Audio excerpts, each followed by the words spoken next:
Alright, so good evening. I just want to make a quick video. A lot of you guys had the same questions about the homework, so let's just go through them one at a time. For number one, I expect you guys to read pretty much chapter 2, go over, look over it. Particularly 2.2 goes over flow charting. Um, and then for number two, when I say write out the algorithm, I don't expect you guys to write the algorithm in any sort of particular language like MathCAD or MATLAB. What I expect you guys to do is take the logic of how you would solve the problem and think about maybe what you do by hand, translate that into a sequence of steps, and sort of I want to make it obvious that there's a step in between, solving the problem, or wanting to solve the problem and solving the problem. That's what you actually do, and breaking those into steps helps you to write the algorithm. So that's the point of number two. Um, for multiplying the two matrices, if you want to look at, there's lecture notes LA 2-5.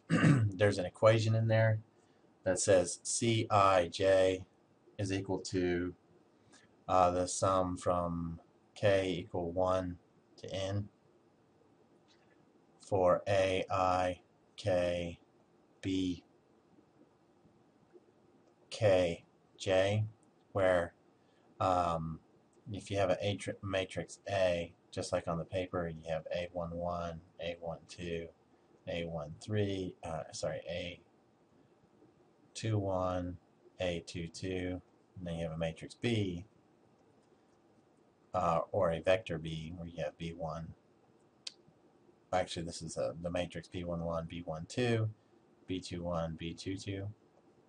When you multiply this, basically your K here is this number, the number of these guys. Okay, so here K is equal to 2, and here K is equal to 2 if we plan to multiply A times B. So obviously the dimensions of the rows of column A and the dimensions of the rows of column B would have to be equal, so that we would get a vector C. Then we can actually calculate it. And so essentially how this works is, for the algorithm, you'd say C11 is equal to the sum of K equal 1 to 2 of A1K, B1PK, BK1. So what this essentially means is that we're going to stay here in the first row of A. Okay, that's what this means. And we're going to stay here on the first column of B, this guy. So first row of A, first column of B, when we multiply that to get the result C11. So we know that C, let me get a different color here, it's a little bit easier to see. So we know that C11 is equal to A11 times B11 plus A12 times B12. A11 times B11 plus A12 times B21.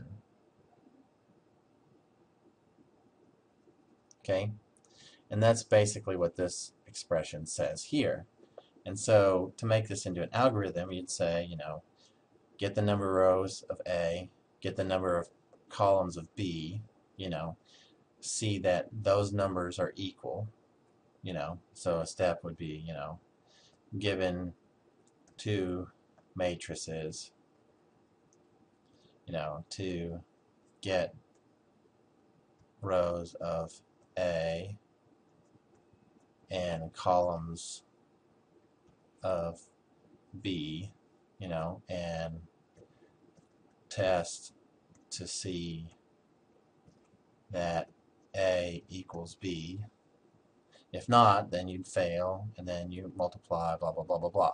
So this is what I pretty much expect you to do in terms of the algorithm. And then, write a flow chart of these steps.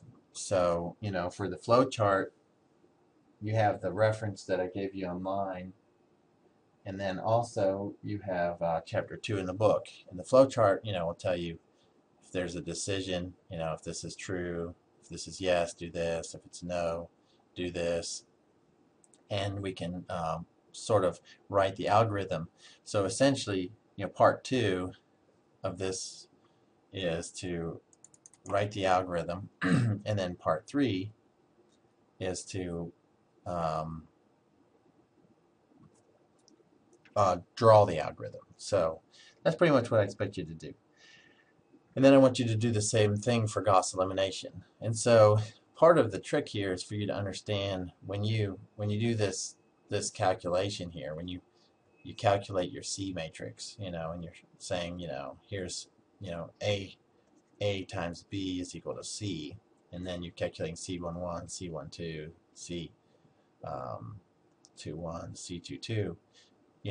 What are you actually doing? What are the steps involved to get this guy, to get this guy, to get this guy? So what I basically just want you to do is, for the algorithm, write out the steps in language that makes sense. Challenge is, can you take the logic that you actually do by hand, and can you write out the logical steps? And then two, can you graph the steps? If you can do those things, then it will make your job of writing the algorithm much easier. And I expect you to write your own algorithm. I know that you can find examples of algorithms, and in fact, Chowboom has graciously written an algorithm, or given you the solution to the Gauss elimination. So once you guys put all these things together, if you have questions, let me know, and I'll be glad to answer them. But sort of this is my thinking, and hopefully it's a little bit helpful. Thanks.